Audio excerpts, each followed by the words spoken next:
ਲੇਖਕ ਨਰਿੰਦਰ ਸਿੰਘ ਕਪੂਰ ਦੀ ਲਿਖੀ ਕਿਤਾਬ ਰਾਹ ਰਸਤੇ ਵਿੱਚੋਂ ਲਈ ਇੱਕ ਰਚਨਾ ਜਾਗਦੀਆਂ ਅੱਖਾਂ ਦੇ ਸੁਪਨੇ ਤੁਹਾਡੀ ਨਜ਼ਰ ਕਰ ਰਹੇ ਹਾਂ। ਅਸੀਂ ਜਾਗਣ ਤੱਕ ਹੀ ਸੌਂ ਸਕਦੇ ਹਾਂ, ਅਸੀਂ ਸਫਲ ਹੋਣ ਤੱਕ ਹੀ ਲਾਪਰਵਾਹ ਹੋ ਸਕਦੇ ਹਾਂ। ਬਹੁਤੇ ਲੋਕ ਬਚਾਓ ਵਾਲੀ ਥਾਂ ਲੱਭਦੇ ਨੇ ਅਤੇ ਫਿਰ ਜੀਵਨ ਭਰ ਉੱਥੇ ਹੀ ਬੈਠੇ ਰਹਿੰਦੇ ਨੇ। ਖੁਸ਼ੀ ਅਤੇ ਖੇੜਾ ਮੱਧ ਸ਼੍ਰੇਣਿਕ ਆਦਰਸ਼ ਅਤੇ ਉਦੇਸ਼ ਨੇ। ਇਹ ਪੌੜੀ ਦੇ ਵਿਚਕਾਰ ਜਿਹੇ ਪਹੁੰਚਣ ਅਤੇ ਉੱਥੇ ਹੀ ਟਿਕੇ ਰਹਿਣ ਦਾ ਅਹਿਸਾਸ ਨੇ। ਅਜਿਹੇ ਲੋਕਾਂ ਦਾ ਜੀਵਨ ਉਦੇਸ਼ ਨੌਕਰੀ ਪ੍ਰਾਪਤ ਕਰਨਾ ਹੁੰਦਾ ਹੈ। ਨੌਕਰੀ ਦੌਰਾਨ ਅਸੀਂ ਮਨਸੂਬੇ ਬਣਾਉਂਦੇ ਰਹਿੰਦੇ ਹਾਂ, ਸੁਪਨੇ ਬੁਣਦੇ ਰਹਿੰਦੇ ਹਾਂ, ਪਰ ਉਹ ਕਦੇ ਯਥਾਰਥ ਨਹੀਂ ਬਣਦੇ।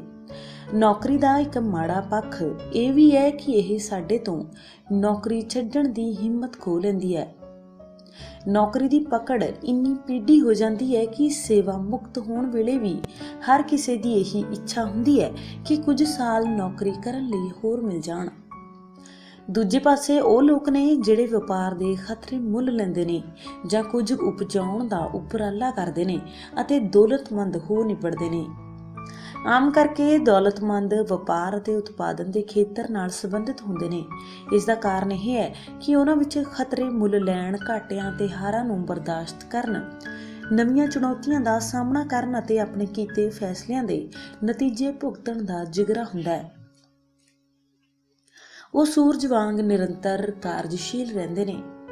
ਸਾਰੇ ਵਿਅਕਤੀਆਂ ਨੂੰ ਤਿੰਨ ਮੁੱਖ ਵੰਨਗੀਆਂ ਵਿੱਚ ਵੰਡਿਆ ਜਾ ਸਕਦਾ ਹੈ: ਪਿਛਾਂਹ ਖਿੱਚੂ, ਸਥਿਰ ਰਹਿਣ ਵਾਲੇ ਅਤੇ ਅਗਾਂਹ ਵਧੂ। ਸੰਸਾਰ ਵਿੱਚ ਦੌਲਤ ਉਪਜਾਉਣ ਦਾ ਕਾਰਜ ਉਹ ਲੋਕ ਕਰਦੇ ਨੇ ਜਿਨ੍ਹਾਂ ਦੀ ਟੇਕ ਭਵਿੱਖ ਤੇ ਹੁੰਦੀ ਹੈ। ਭਾਰਤ ਵਿੱਚ ਬਹੁ ਗਿਣਤੀ ਉਹਨਾਂ ਲੋਕਾਂ ਦੀ ਹੈ ਜਿਹੜੇ ਲੰਘ ਗਏ ਸਤਯੁਗ ਨੂੰ ਉਡੀਕ ਰਹੇ ਨੇ ਜਾਂ ਜਿਹੜੇ ਪਰੰਪਰਾ ਨਾਲ ਪੂਰਨ ਭਾਂਤ ਇਕਸੁਰ ਹੋਏ ਨੇ। ਅਸੀਂ ਭਾਰਤੀ ਦੌਲਤ ਦੇ ਵਿਰੋਧੀ ਹਾਂ। ਸਾਡੇ ਦੇਸ਼ ਵਿੱਚ ਅਮੀਰੀ ਨੂੰ ਭੰਡਿਆ ਗਿਆ ਹੈ, ਗਰੀਬੀ ਨੂੰ ਵਡਿਆਇਆ ਗਿਆ ਹੈ। ਸਾਨੂੰ ਭਾਰਤੀਆਂ ਨੂੰ ਅਮੀਰੀ ਨਾਲ ਜੋੜਿਆ ਹੈ। ਲੰਮੇ ਅਰਸੇ ਤੋਂ ਅਸੀਂ ਅਮੀਰੀ ਨੂੰ ਬੇਈਮਾਨੀ, ਠੱਗੀ, ਝੂਠ, ਫਰੇਬ, ਛਲ, ਸ਼ੋਸ਼ਣ ਆਦਿ ਨਾਲ ਜੋੜਿਆ ਹੋਇਆ ਹੈ। ਅਮੀਰੀ ਦੀਆਂ ਗਲਤ ਉਦਾਹਰਨਾਂ ਨੂੰ ਸਾਹਮਣੇ ਰੱਖ ਕੇ ਅਮੀਰੀ ਅਤੇ ਦੌਲਤ ਪ੍ਰਤੀ ਆਪਣੇ ਦ੍ਰਿਸ਼ਟੀਕੋਣ ਵਿੱਚ ਅਸੀਂ ਟੀਰ ਪੈਦਾ ਕਰ ਲਿਆ ਹੈ। ਇਹ ਦ੍ਰਿਸ਼ਟੀਕੋਣ ਸਾਡੀ ਖੁਸ਼ਹਾਲੀ ਦੇ ਰਾਹ ਦੀ ਵੱਡੀ ਰੁਕਾਵਟ ਬਣ ਗਿਆ ਹੈ। ਸਾਡੇ ਦੇਸ਼ ਵਿੱਚ ਕੁਝ ਅਮੀਰ ਲੋਕ ਤਾਂ ਹਨ, ਪਰ ਦੌਲਤਮੰਦ ਲੋਕਾਂ ਦੀ ਗਿਣਤੀ ਬਹੁਤੀ ਨਹੀਂ। ਅਮੀਰ ਉਹ ਹੈ ਜਿਹੜਾ ਖੁੱਲ੍ਹਾ ਖਰਚ ਕਰੇ, ਪਰ ਦੌਲਤਮੰਦ ਉਹ ਹੈ ਜਿਹੜਾ ਬੱਚਤ ਕਰਕੇ ਹੋਰ ਦੌਲਤ ਉਪਜਾਏ। ਅਮੀਰਾਂ ਕੋਲ ਸਭ ਕੁਝ ਖਰੀਦਣ ਦੀ ਸਮਰੱਥਾ ਹੁੰਦੀ ਹੈ, ਪਰ ਵੇਚਣਯੋਗ ਮੁੱਲਵਾਨ ਕੁਝ ਨਹੀਂ ਹੁੰਦਾ। ਦੌਲਤਮੰਦ ਆਪਣੇ ਧਨ ਨੂੰ ਬੀਜ ਵਾਂਗ ਵਰਤਦੇ ਨੇ, ਜਿਸ ਤੋਂ ਹੋਰਾਂ ਲਈ ਰੁਜ਼ਗਾਰ ਦੇ ਮੌਕਿਆਂ ਦੀ ਫਸਲ ਉਪਜਾਈ ਜਾਂਦੀ ਹੈ। ਅਮੀਰ ਹੋਣ ਅਤੇ ਦੌਲਤਮੰਦ ਹੋਣ ਵਿੱਚ ਅੰਤਰ ਹੈ। ਦੌਲਤ ਉਹ ਹੁੰਦੀ ਹੈ ਜੋ ਤੁਸੀਂ ਅਗਲੇਰੇ ਵਿਕਾਸ ਲਈ ਬਚਾਉਂਦੇ ਹੋ। ਬੱਚਤ ਤੁਹਾਨੂੰ ਆਜ਼ਾਦ ਕਰਦੀ ਹੈ। ਇਸ ਨਾਲ ਚੀਜ਼ਾਂ ਖਰੀਦਣ ਦੀ ਸ਼ਕਤੀ ਵੱਧਦੀ ਹੈ, ਪਰ ਖਰੀਦਣ ਦੀ ਲੋੜ ਘਟਦੀ ਹੈ। ਦੌਲਤਮੰਦਾਂ ਕੋਲ ਇੰਨਾ ਧਨ ਹੈ ਕਿ ਜੇ ਉਹ ਅੱਜ ਤੋਂ ਕਮਾਉਣਾ ਬੰਦ ਕਰ ਦੇਣ ਤਾਂ ਵੀ ਕਈ ਪੁਸ਼ਤਾਂ ਤੱਕ ਅਜੋਕੀ ਪੱਧਰ ਵਾਲਾ ਜੀਵਨ ਜੀ ਸਕਦੇ ਨੇ, ਪਰ ਉਹ ਅੱਜ ਵੀ ਇਵੇਂ ਕੰਮ ਕਰਦੇ ਨੇ ਜਿਵੇਂ ਉਹਨਾਂ ਨੇ ਅੱਜ ਦੀ ਆਮਦਨ ਨਾਲ ਕੱਲ੍ਹ ਦੇ ਖਰਚੇ ਚਲਾਉਣੇ ਹੋਣ। ਦੌਲਤ ਮਿਹਨਤ ਕਰਨ, ਬੱਚਤ ਕਰਨ, ਖਰਚੇ ਵਿਉਂਤਣ ਅਤੇ ਸਵੈ ਕਾਬੂ ਵਿੱਚੋਂ ਉਪਜਦੀ ਹੈ। ਜਦੋਂ ਕਿਸੇ ਕੋਲ ਦੌਲਤ ਹੁੰਦੀ ਹੈ ਤਾਂ ਉਸ ਨਾਲ ਉਹ ਵਿਅਕਤੀ ਹੀ ਖੁਸ਼ਹਾਲ ਨਹੀਂ ਹੁੰਦਾ, ਸਗੋਂ ਉਸ ਦੀ ਦੌਲਤ ਨਾਲ ਸਮਾਜ ਅਤੇ ਦੇਸ਼ ਵੀ ਖੁਸ਼ਹਾਲ ਹੁੰਦੇ ਨੇ। ਯੂਰਪ ਅਤੇ ਅਮਰੀਕਾ ਇਵੇਂ ਹੀ ਖੁਸ਼ਹਾਲ ਹੋਏ ਨੇ। ਦੌਲਤ ਉਹ ਧਨ ਹੈ ਜੋ ਤੁਸੀਂ ਆਪ ਆਪਣੇ ਯਤਨਾਂ ਨਾਲ ਆਪਣੇ ਜੀਵਨ ਵਿੱਚ ਕਮਾਉਂਦੇ, ਬਚਾਉਂਦੇ ਅਤੇ ਉਤਪਾਦਨ ਵਿੱਚ ਲਿਆਉਂਦੇ ਹੋ। ਦੌਲਤ ਹੌਲੀ ਹੌਲੀ ਉਸਰਦੀ ਹੈ, ਪਰ ਜੇ ਉਸਰਦੀ ਰਹੇ ਤਾਂ ਬੋਹੜ ਵਾਂਗ ਫੈਲ ਜਾਂਦੀ ਹੈ ਅਤੇ ਦਰਿਆ ਦੇ ਵਹਿਣ ਵਾਂਗ ਤੇਜ਼ ਹੁੰਦੀ ਜਾਂਦੀ ਹੈ। ਦੌਲਤ ਜੂਆ ਖੇਡ ਕੇ, ਲਾਟਰੀ ਜਿੱਤ ਕੇ, ਬੇਈਮਾਨੀ ਕਰਕੇ ਜਾਂ ਦੂਜਿਆਂ ਦਾ ਹੱਕ ਮਾਰ ਕੇ ਨਹੀਂ ਉਸਰਦੀ। ਇਸ ਦੀ ਉਸਾਰੀ ਵਿੱਚ ਸਭਨਾਂ ਲਈ ਖੁਸ਼ਹਾਲੀ ਛੁਪੀ ਹੁੰਦੀ ਹੈ, ਕਿਉਂਕਿ ਦੌਲਤ ਦਾ ਆਧਾਰ ਮਿਹਨਤ ਹੈ। ਮਿਹਨਤ ਬਿਨਾਂ ਨਾ ਇਹ ਉਸਰਦੀ ਹੈ, ਨਾ ਹੀ ਟਿਕਦੀ ਹੈ। ਨਵੀਂ ਸੋਚ, ਕਾਰਜਸ਼ੀਲਤਾ ਅਤੇ ਮਿਹਨਤ ਦੌਲਤ ਦੇ ਥੰਮ ਨੇ। ਗਾਹਕ ਦੀ ਪ੍ਰਸੰਨਤਾ ਦੌਲਤ ਉਪਜਣ ਦਾ ਮੂਲ ਮੰਤਰ ਹੈ। ਅਚਾਨਕ ਮਿਲਿਆ ਧਨ ਸਾਡਾ ਵਿਹਾਰ ਵਿਗਾੜ ਦਿੰਦਾ ਹੈ, ਜਦੋਂ ਕਿ ਸਾਂਝੀ ਮਿਹਨਤ ਨਾਲ ਉਪਜੀ ਦੌਲਤ ਸਾਡੇ ਵਿਹਾਰ ਵਿੱਚ ਡੂੰਘਾਈ ਅਤੇ ਵਿਸ਼ਾਲਤਾ ਲਿਆਉਂਦੀ ਹੈ। 1 ਲੱਖ ਵਿੱਚੋਂ 1-2 ਕੁਝ ਗਿਣਤੀ ਦੇ ਵਿਅਕਤੀ ਹੀ ਹੁੰਦੇ ਨੇ ਜਿਹੜੇ ਦੌਲਤ ਉਪਜਾਉਂਦੇ ਨੇ, ਬਾਕੀ ਧਨ ਹੀ ਕਮਾਉਂਦੇ ਨੇ। ਦੌਲਤ ਦਾ ਮੁੱਖ ਕਾਰਜ ਹੋਰ ਰੁਜ਼ਗਾਰ ਉਪਜਾਉਣਾ ਹੁੰਦਾ ਹੈ। ਨੌਕਰ ਦੀ ਤਨਖਾਹ ਭਾਵੇਂ ਲੱਖਾਂ ਰੁਪਏ ਪ੍ਰਤੀ ਮਹੀਨਾ ਹੋਵੇ, ਉਹ ਨੌਕਰ ਹੈ, ਉਹ ਦੂਜਿਆਂ ਲਈ ਰੁਜ਼ਗਾਰ ਨਹੀਂ ਉਪਜਾ ਸਕਦਾ, ਕਿਉਂਕਿ ਉਹ ਆਪ ਰੁਜ਼ਗਾਰ ਦਾ ਬਿਲਾਸ਼ੀ ਹੈ। ਦੌਲਤਮੰਦ ਹੋਰ ਰੁਜ਼ਗਾਰ ਪੈਦਾ ਕਰਕੇ ਹੋਰ ਲੋਕਾਂ ਨੂੰ ਆਪਣੀ ਦੌਲਤ ਵਧਾਉਣ 'ਚ ਭਾਈਵਾਲ ਬਣਾਉਂਦਾ ਹੈ। ਵੱਡੀਆਂ ਕੰਪਨੀਆਂ ਇਹੀ ਕਾਰਜ ਕਰਦੀਆਂ ਨੇ। ਕੰਪਨੀ ਵੱਡੀ ਹੁੰਦੀ ਜਾਂਦੀ ਹੈ ਤੇ ਕੰਪਨੀ ਦੇ ਕਰਮਚਾਰੀ ਖੁਸ਼ਹਾਲ ਹੁੰਦੇ ਜਾਂਦੇ ਨੇ। ਇਵੇਂ ਦੌਲਤਮੰਦ ਵਿਅਕਤੀ ਆਪਣੀ ਕਮਾਈ ਨੂੰ ਸਰਮਾਏ ਵਿੱਚ ਬਦਲੀ ਜਾਂਦਾ ਹੈ। ਦੌਲਤਮੰਦ ਵਿਅਕਤੀ ਸ਼ਾਨੋ ਸ਼ੌਕਤ ਵਾਲਾ ਜੀਵਨ ਜਿਉ ਸਕਦੇ ਨੇ, ਪਰ ਉਹ ਸਾਦਾ ਜੀਵਨ ਜਿਉਂਦੇ ਨੇ। ਉਹ ਆਪਣੇ ਸਮੇਂ, ਸ਼ਕਤੀ ਅਤੇ ਧਨ ਨੂੰ ਦੌਲਤ ਉਪਜਾਉਣ ਲਈ ਵਰਤਦੇ ਨੇ। ਉਹ ਜਾਣਦੇ ਨੇ ਕਿ ਆਰਥਿਕ ਪੱਖੋਂ ਸੁਤੰਤਰ ਅਤੇ ਸਵੈ ਨਿਰਭਰ ਹੋਣਾ ਖਰਚੀਲੀ ਅਤੇ ਮਹਿੰਗੀ ਜੀਵਨ ਜਾਂਚ ਨਾਲੋਂ ਵਧੇਰੇ ਮਹੱਤਵਪੂਰਨ ਹੈ। ਸਵੈ ਵਿਸ਼ਵਾਸ ਕਾਰਨ ਹੀਣ ਭਾਵਨਾ ਤੋਂ ਮੁਕਤ ਹੋਣ ਕਾਰਨ ਦੌਲਤਮੰਦ ਵਿਅਕਤੀ ਦਿਖਾਵੇ ਦੇ ਰੋਗ ਤੋਂ ਮੁਕਤ ਹੁੰਦੇ ਨੇ। ਉਹਨਾਂ ਨੇ ਸਭ ਕੁਝ ਆਪਣੇ ਯਤਨਾਂ ਨਾਲ ਉਸਾਰਿਆ ਹੁੰਦਾ ਹੈ, ਸੋ ਕਿਸਮਤ ਨੇ ਉਹਨਾਂ ਦੇ ਜੀਵਨ ਵਿੱਚ ਕੋਈ ਰੋਲ ਨਹੀਂ ਨਿਭਾਇਆ ਹੁੰਦਾ। ਉਹਨਾਂ ਵਿੱਚ ਮੁਸ਼ਕਲਾਂ ਵਿੱਚੋਂ ਅਫਸਰਾਂ ਨੂੰ ਵੇਖਣ ਦੀ ਯੋਗਤਾ ਹੁੰਦੀ ਹੈ।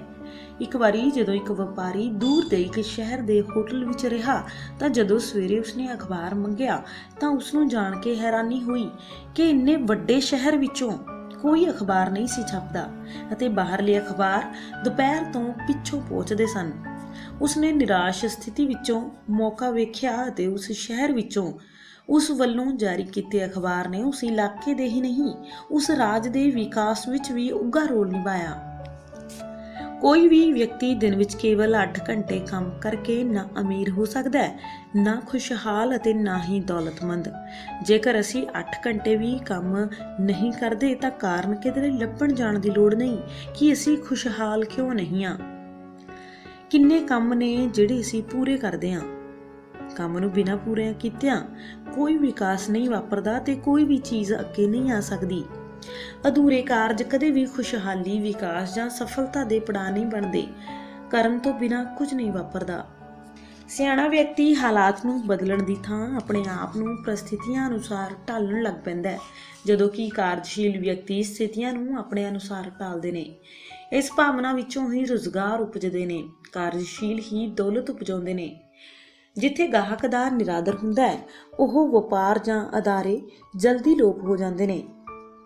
ਸਰਕਾਰੀ ਦਫ਼ਤਰਾਂ 'ਚ ਅਫਸਰਾਂ ਅਤੇ ਕਰਮਚਾਰੀਆਂ ਦਾ ਹੀ ਮਹੱਤਵ ਹੈ। ਕੰਮ ਕਰਵਾਉਣ ਲਈ ਆਉਣ ਵਾਲੇ ਲੋਕਾਂ ਦਾ ਨਿਰਾਦਰ ਹੀ ਹੁੰਦਾ ਹੈ।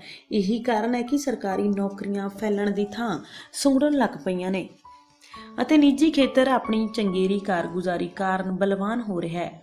ਜਿਸ ਖੇਤਰ ਵਿੱਚ ਮੁਕਾਬਲਾ ਨਹੀਂ, ਉੱਥੇ ਵਿਕਾਸ ਵੀ ਨਹੀਂ ਵਾਪਰਦਾ।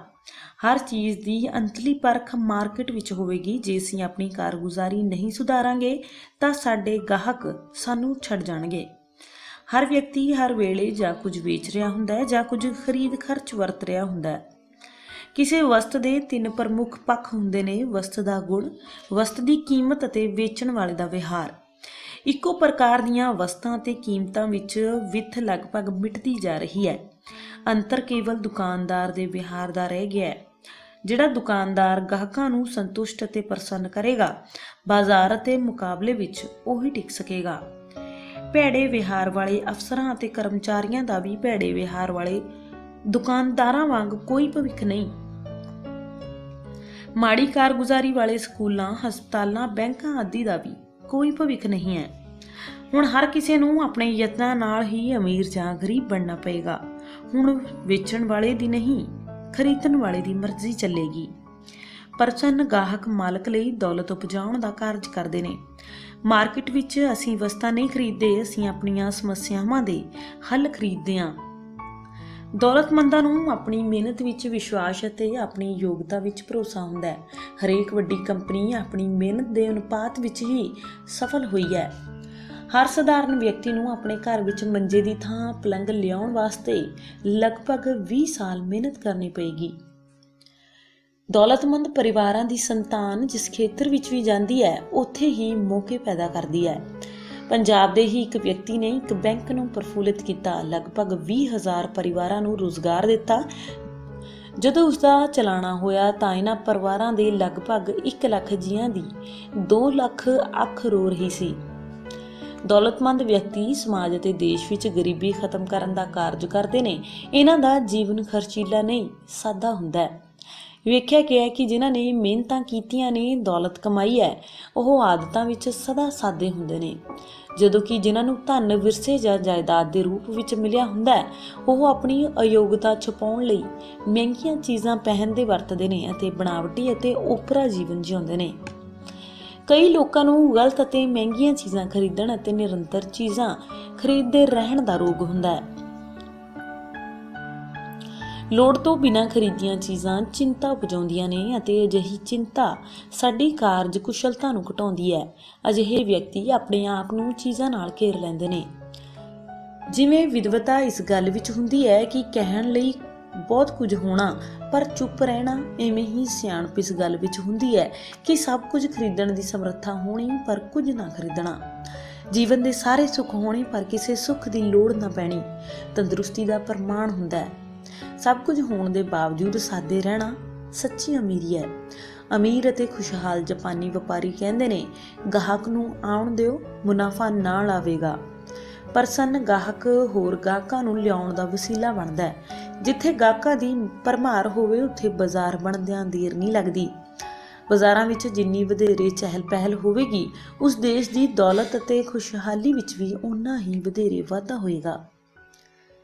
ਕਈ ਵਿਅਕਤੀ ਮਗਰੋਂ ਆਮਦਨ ਹੋਣ ਦੀ ਆਸ ਵਿੱਚ ਪਹਿਲਾਂ ਹੀ ਖਰਚੇ ਵਧਾ ਲੈਂਦੇ ਨੇ।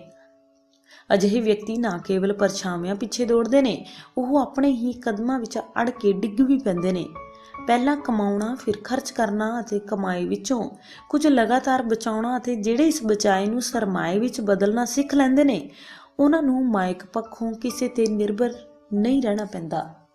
ਅਜਿਹੇ ਵਿਅਕਤੀਆਂ ਵਿੱਚ ਹੀ ਅਣਗਾਹੇ ਨਵੇਂ ਰਾਹਾਂ ਤੇ ਤੁਰਨ ਦੀ ਅਤੇ ਆਪਣੀ ਸੰਤਾਨ ਨੂੰ ਉਡਾਨ ਭਰਨ ਲਈ ਖੁੱਲ੍ਹਾ ਆਕਾਸ਼ ਪ੍ਰਦਾਨ ਕਰਨ ਦੀ ਸਮਰੱਥਾ ਹੁੰਦੀ ਹੈ।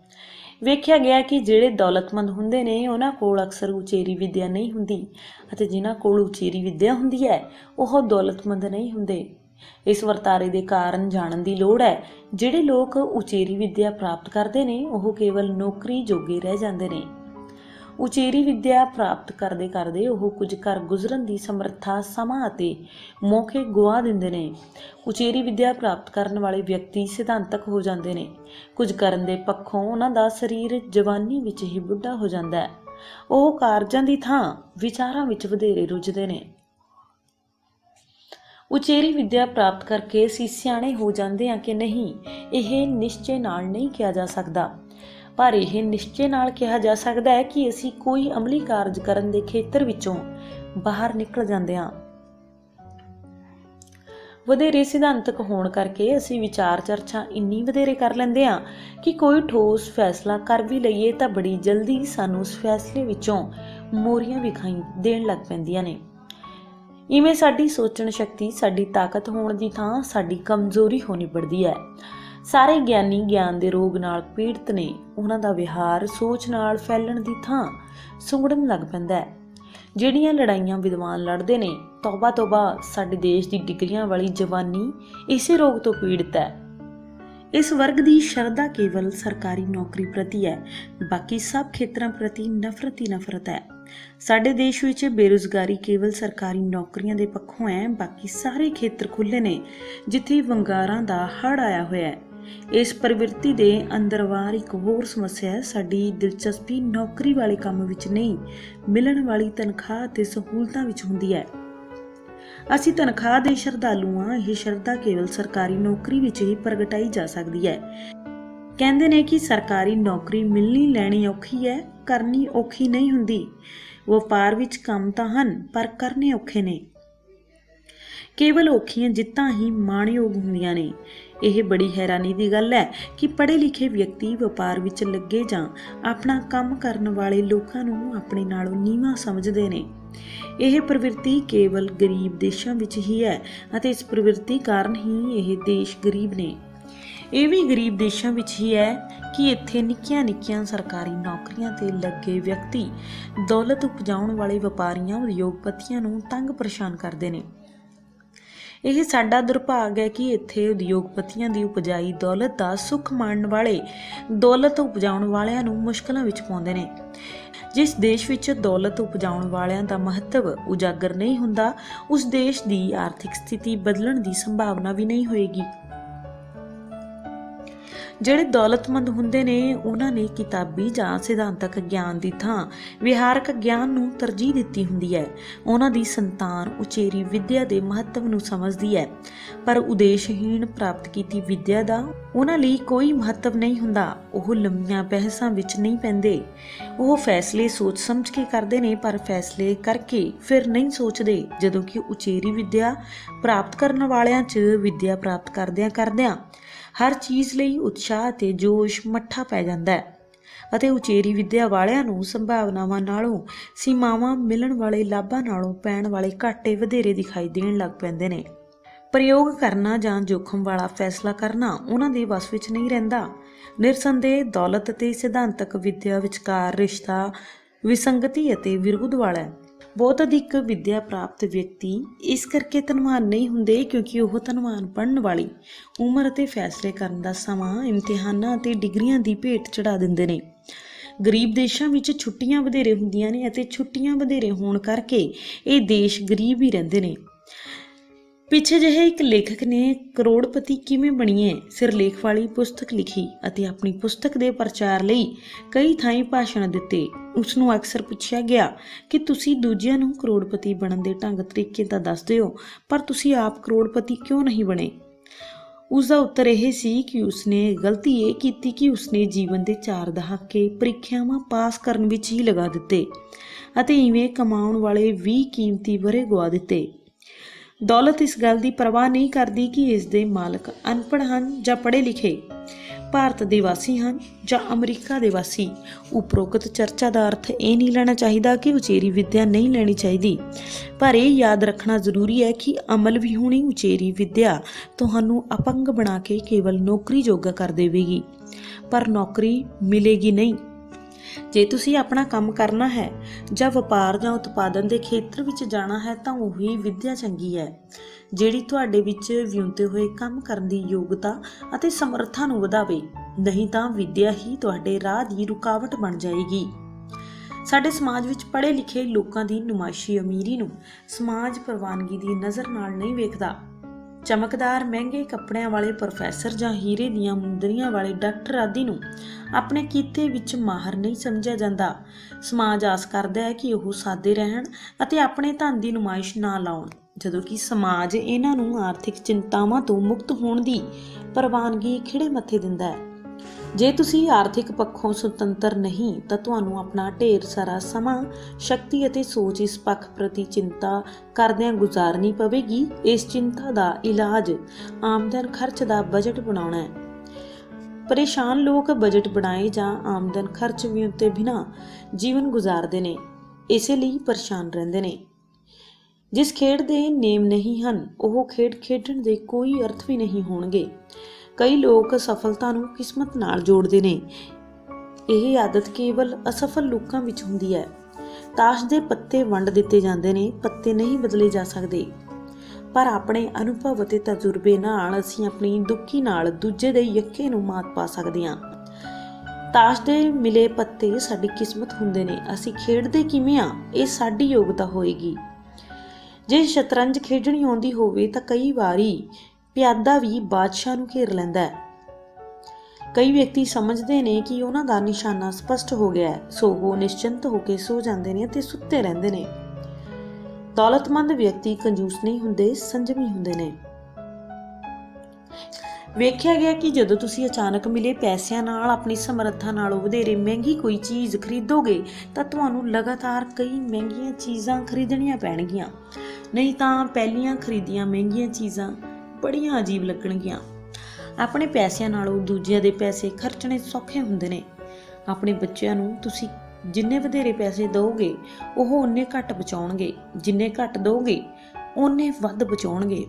ਆਪਣੀ ਸੰਤਾਨ ਨੂੰ ਬਚਤ ਰਾਹੀਂ ਆਰਥਿਕ ਪੱਖੋਂ ਸੁਤੰਤਰ ਹੋਣ ਦੀਆਂ ਆਦਤਾਂ ਜੇ ਬਚਪਨ ਵਿੱਚ ਨਹੀਂ ਪਾਓਗੇ ਤਾਂ ਇਹ ਆਦਤਾਂ ਕਦੇ ਵੀ ਨਹੀਂ ਪੈਣਗੀਆਂ। ਜਦੋਂ ਅਸੀਂ ਆਪਣੇ ਕਮਾਏ ਪੈਸੇ ਖਰਚਦੇ ਹਾਂ ਤਾਂ ਸਾਡੇ ਨਿਰਣੇ ਦ੍ਰਿਸ਼ਟੀਕੋਣ ਅਤੇ ਫੈਸਲੇ ਵੱਖਰੀ ਭਾਂਤ ਦੇ ਹੁੰਦੇ ਨੇ। ਜਦੋਂ ਤੱਕ ਕੋਈ ਵਿਅਕਤੀ ਆਪਣਾ ਕਮਾਇਆ ਪੈਸਾ ਖਰਚ ਨਹੀਂ ਕਰਦਾ, ਉਦੋਂ ਤੱਕ ਉਹ ਬਚਪਨ ਵਿੱਚ ਹੀ ਵਿਚਰਦਾ ਹੈ। ਜੋ ਕੁਝ ਮੇਰਾ ਹੈ ਅਤੇ ਜੋ ਕੁਝ ਮੇਰਾ ਨਹੀਂ, ਇਹ ਜਾਣ ਲੈਣਾ ਬੜਾ ਜ਼ਰੂਰੀ ਹੀ ਨਹੀਂ ਹੁੰਦਾ, ਬੜਾ ਲਾਭਕਾਰੀ ਵੀ ਹੁੰਦਾ ਹੈ। ਦੌਲਤਮੰਦੀ ਦੂਜਿਆਂ ਲਈ ਰੁਜ਼ਗਾਰ ਪੈਦਾ ਕਰਨ ਦੀ ਯੋਗਤਾ ਹੁੰਦੀ ਹੈ। ਜਿਹੜਾ ਸਮਾਜ ਅਗਲੇਰੀ ਪੀੜ੍ਹੀ ਲਈ ਢੁਕਵੇਂ ਰੁਜ਼ਗਾਰ ਨਹੀਂ ਉਪਜਾਉਂਦਾ, ਉਹ ਸਮਾਜ ਸੁਖੀ ਅਤੇ ਖੁਸ਼ਹਾਲ ਵੀ ਨਹੀਂ ਹੁੰਦਾ।